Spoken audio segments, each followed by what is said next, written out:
এটা হচ্ছে এসএসসি চ্যাপ্টারে বীজগণিতিক অনুপাত সমানুপাত চ্যাপ্টার নাম্বার 11, সেটা আমরা জানি।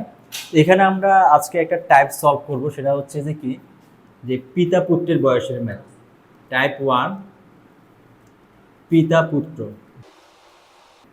সম্পর্কিত ম্যাথ।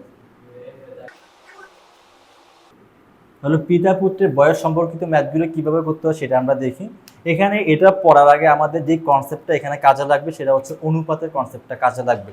তো অনুপাত মানে কি আগে দেখি, যে অনুপাত মানে কি। অনুপাত মানে হচ্ছে তুলনা।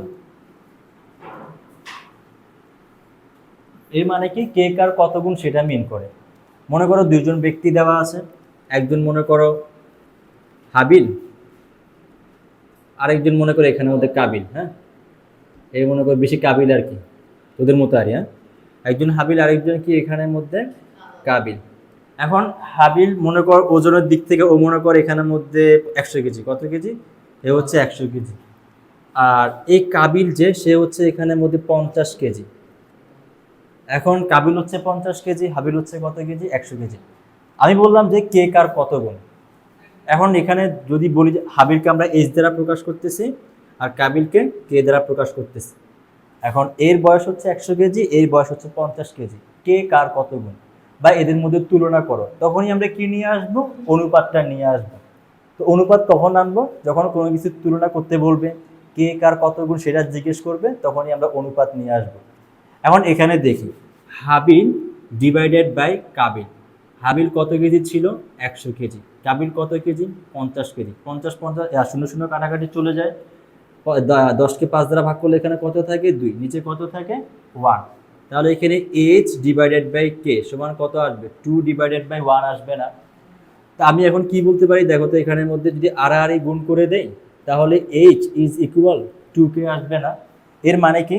এই মানেটা একটু এখানে ভালো মতো ফোকাস করো। এখানে কি, যে কাবিল যত হবে তার দ্বিগুণ কে হবে? হাবিল হবে। তো এখানে কাবিল ছিল 50, 50কে দ্বিগুণ করে দিলে হবে 100। তাহলে এখান থেকে এই রিলেশন থেকে আমরা কি বুঝতে পারতেছি, যে কাবিল যা হবে তার দ্বিগুণ হবে কে এখানের মধ্যে? হাবিল। তাহলে কাবিলের দ্বিগুণ হচ্ছে হাবিল। তো এই জিনিসটাকে আমরা ভাগ আকারে আমরা লিখছি না। এখন আমরা যখন কোনো কিছু অনুপাত বের করি তখন সাধারণত ভাগ করে আমরা অনুপাতটা বের করি। তাহলে অনুপাত বললে ওয়ান কাইন্ড অফ ভাগ বোঝায়। আর এভাবে ভাগ আকারে না লিখে আমরা এভাবে কোলন দিয়ে লিখি। কিভাবে? যে এইচ কমা, মানে সরি এইচ কমা না, এটা হচ্ছে এইচ কোলন কে, বা এটাকে আমরা এভাবে পড়ি এইচ ইস টু কে বা এইচ অনুপাত কে। আর বাংলায় বললে কি বলবা? এইচ কোলন কে বলবা আর কি। আর ম্যাথমেটিক্যালি কি বলবা? এইচ ইস টু কে। এখানে কত আসবে? 2:1, মানে এর 2 এর 1। এ 1 হলে এ হবে কত? 2। এ 50 হলে এ হবে কত? দ্বিগুণ, মানে 100। ঠিক আছে। এখন এই কনসেপ্ট দিয়ে, মানে এই অনুপাতের কনসেপ্টগুলো দিয়েই আমরা পিতা পুত্রের ম্যাথগুলো করব। তার আগে আমি আরেকটা কনসেপ্ট তোমাদেরকে এখানে দেখাই দেই। এখন এই পিতা পুত্রের ম্যাথগুলো করতে গেলে আরেকটা কনসেপ্ট জানা থাকা লাগবে, সেটা হচ্ছে মনে করো তোমার কাছে একটা বস্তু দেওয়া আছে এখানে, আরেকটা বস্তু দেওয়া আছে এখানে। এটার ভর মনে করো এখানের মধ্যে 10 কেজি, আর এটার ভর মনে করো এখানে 5 কেজি। এটা মনে করো এ বস্তু, এটা হচ্ছে বি বস্তু। এখন আমি যদি এখানের মধ্যে এ ডিভাইডেড বাই বি করি তাহলে কত আসবে এখানের মধ্যে? 10 ডিভাইডেড বাই 5। কাটাকাটি গিয়ে কত আসবে? 2 ডিভাইডেড বাই 1। তাহলে এ বস্তু ইস টু বি বস্তু সমান কত আসবে? 2:1 আসবে না? কারণ অন্য আরেকটা জায়গায় মনে করো তোমাকে বলে দিছে এরকম, এই একটা বস্তু দেওয়া আছে, এই একটা বস্তু দেওয়া আছে।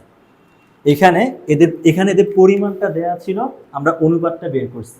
এখানের মধ্যে মনে করো এদের অনুপাতটা দেওয়া আছে 2:1। কি পরিমাণটা বলতে পারবা এখানের মধ্যে? এখানে তো পরিমাণটা বলে এটা এটা দেখবার। এখন জাস্ট বলছি যে এদের অনুপাত কত? 2:1। এতটুকু গেস করতে পারতেছি। এর ওজন যদি 1 কেজি হয়, এর ওজন 2 কেজি। এর ওজন 5 কেজি হলে এর ওজন 10 কেজি। এর ওজন 10 কেজি হলে এর ওজন, বাট এটা বলতে পারতেছি না এক্স্যাক্টলি কত, সেটা বলতে পারতেছি। বাট এখান থেকে দেখলে বলতে পারবো যে ওজন 5 কেজি 10 কেজি ছিল। তো এখান থেকে অনুপাতটা কিভাবে আনা হয়েছে? এই যে 5 যে একটা সংখ্যা ছিল, 10-এর মধ্যেও 5 ছিল, এই 5 এখান থেকে 5 5 কেটে তারপর না 2 ডিভাইডেড বাই 1 আনা হয়েছে। কত কাটা হয়েছে? 5। এখন এই 5 যেটা, 5টা 10 আর এখানে কমন রাশি না, ওইটাই তো কেটে আনা হয়েছিল। এখন আমি যদি বলি যে এটার ওজনটা হচ্ছে কত, অনুপাত কত হওয়া লাগবে? 2:1 না? তো এটাকে বললাম যে এটার ওজনটা হচ্ছে 2x আর এটার ওজনটা হচ্ছে 1x। এটার ওজনটা কত এখানের মধ্যে 1x। এখন একটা জিনিস দিয়ে খেয়াল করো, যদি x এর মান কত হয় 5 হয়ে যায় তাহলে এখানে কত হয়ে যাবে 5 একে 5 আর এখানে কত হয়ে যাবে 5 দ্বিগুণে 10। তাহলে অনুপাত এখানে মানটা চলে আসবে না। x এর মান কত হলে এই জিনিসটা আমরা পাবো 5 হলে। মোট কথা হচ্ছে যখন পরিমাণ দেওয়া ছিল কোন একটা রাশি যেটা কমন ওটা কেটে দিয়েছিলাম, কেটে দিয়ে আমরা কত পাইছি অনুপাতটা পাইছি। এই অনুপাত থেকে আবার আগের জায়গায় আসতে হলে ওই রাশিটা গুণ করে দিতে হবে না। এখন ওই সাধারণ রাশিটা আমরা কত ধরে নিছি x ধরে নিছি। এখন x কেন ধরছি কারণ আমরা তো জানি না, সেজন্য x ধরে নিছি। তো এখন থেকে যদি কখনো অনুপাত বলে দেয় যে মনে করো 2:5 অনুপাত, তাহলে রাশিটা কি হবে একটা হবে 2x আর একটা হবে 5x। আবার যদি অনুপাত বলে এখানে 7:, মনে করো 9, তাহলে অনুপাতটা কত হবে পরিমাণটা কত হবে 7x আর একটা হবে 9x। তাহলে যখনই অনুপাত দেওয়া থাকবে আমরা সাধারণ রাশিটা গুণ করে x আকারে নিয়ে আসবো, এটা হচ্ছে আমাদের কাজ। এই দুইটা কনসেপ্ট দিয়ে আমরা ম্যাথগুলো করব। তো তোমার কাছে এখানে কি দেওয়া আছে কোশ্চেনটাতে যে একজন পিতা দেওয়া আছে আর একজন পুত্র দেওয়া আছে, ঠিক আছে। তো পিতা পুত্রের বর্তমানে বয়সের সমষ্টি দেওয়া আছে। তো এটা মনে করো পিতা একটু হালকা হালকা চুল আছে আর পুত্রের মনে করো একটু বেশি বেশি ঘন চুল আছে আর কি। হ্যাঁ, পিতা হাসতেছে বলে এখন একটু চুল তুলে আছে, এটা হাসতেছে আর কি বেচারা, ঠিক আছে। আর বাপ কান্না করতেছে বলে আমার চুল টুল গেছে, হ্যাঁ কান্না করতেছে। এখন বর্তমানে এটা হচ্ছে পিতা আর এটা হচ্ছে পুত্র। তাহলে পিতা পুত্রের বয়সের সমষ্টি কত দেওয়া আছে এখানে 70 দেওয়া আছে। 7 বছর পূর্বে মানে 7 বছর আগে চলে যাও। তো 7 বছর আগে ওদের বয়সের অনুপাত দেওয়া ছিল। কোশ্চেনটা ভালো করে দেখো যে 7 বছর আগে পিতাটি হ্যান্ডসাম ছিল না। 7 বছর আগে কিন্তু পিতা সেই লেভেলে হ্যান্ডসাম ছিল, ঠিক আছে এখানের মধ্যে। আর এই তখন বাচ্চা ছিল, এখানে একবার ছোট বাচ্চা একটা ছিল। তো 7 বছর আগে ওদের বয়সের অনুপাত কত এখানের মধ্যে 5:3 না। তাহলে 7 বছর আগে পিতা পুত্রের বয়সের অনুপাত কত 5:3। এখন এটা হচ্ছে বর্তমান অবস্থা আর এটা হচ্ছে 7 বছর আগের অবস্থা। 7 বছর পরে অবস্থা কি হবে সেটা জিজ্ঞেস করছে। 7 বছর পরে বাপেরও চুল থাকবে না, 5 বছর পরে জিজ্ঞেস করছে এখানে পিতা, এখানে সন্তানেরও চুল থাকবে না, সন্তান হালকা পাতলা চুল থাকবে আর কি। এখন এখানে দেখো বর্তমানে ওদের বয়সের সমষ্টি কত 70। 7 বছর আগে বয়সের অনুপাত কত ছিল 5:3। এখন এখানে আমরা 7 বছর আগে আছি, 7 বছর কি আছে 7 ইয়ার আগে। তো 7 বছর আগে 7 ইয়ার্স আগে কি দেখলাম ওদের বয়সের অনুপাত হচ্ছে 5:3। যদি অনুপাত দেয়া থাকে আমরা বলতে পারবো না 7 বছর আগে 7 বছর আগে পিতার বয়স কত 5x ছিল। ওই সাধারণ রাশিটা আমরা কত ধরে নিছি সাধারণ রাশি x ধরি, সাধারণ রাশিটা কি x, কারণ অনুপাত দেওয়া আছে না। 7 বছর আগে কি এক্সাক্ট বয়স দেওয়া আছে, অনুপাত দেওয়া আছে। তো অনুপাত থেকে এক্স্যাক্টলি গেলে আমরা কি কাজ করতে হবে একটা সাধারণ রাশি গুণ করে দিতে হবে না। তো পিতার বয়সটা কত ধরে নিছি 5x, তাহলে সন্তানের বয়স বা পুত্রের বয়স কত হবে এখানে পুত্রের বয়স হবে 3x। তাহলে পিতার বয়স 5x পুত্রের বয়স 3x। 7 বছর পরে বয়সটা কত হয়ে যাবে 7 বছর পর। তো 7 বছর পর বয়সটা এটা হবে না পিতার বয়স, দেখো তো পিতা বয়স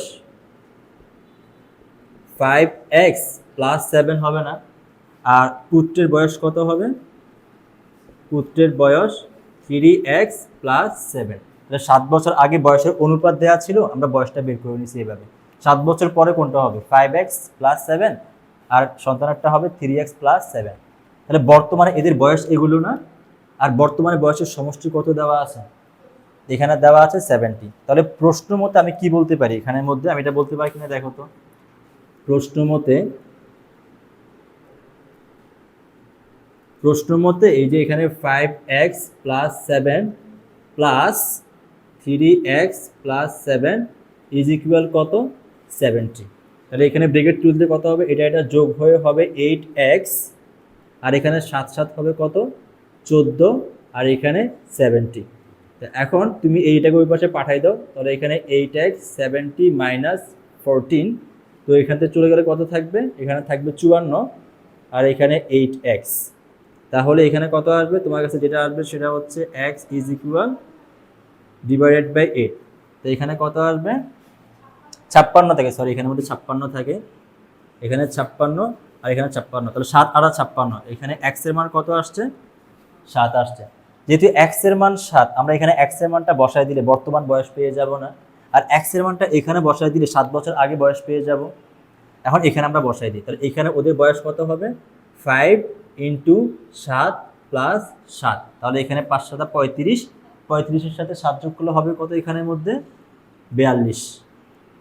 ঠিক আছে, তাহলে এখানে 35-এর সাথে ঠিক আছে, এখানের মধ্যে 5 7 35, 35-এর সাথে 7 যোগ করলে হবে 42। আর এখানে পুত্রটা কত হবে 3 ইন্টু 7 প্লাস 7, তাহলে এখানে কত আসবে 3 7 21, 21-এর সাথে এটা যোগ করলে আসবে কত 28। ঠিক আছে, এখন আমাদের কি এখানে বলছে নাকি 5 বছর পরে কাহিনী বলছে? 5 বছর পরে ওদের বয়সের অনুপাত কত, তাহলে বর্তমানে পিতার বয়স হচ্ছে এটা, পুত্রের বয়স হচ্ছে এটা, 5 বছর পরে, তাহলে 5 বছর পরে কাহিনী কি হবে 5 বছর পর, 5 বছর পর পিতার বয়স কত হবে, পিতার বয়স হবে এখানের মধ্যে তোমার এখানে কত ছিল 42 প্লাস এখানের মধ্যে 5, তাহলে কত আসবে এখানে 47। আর পুত্রের কত হবে,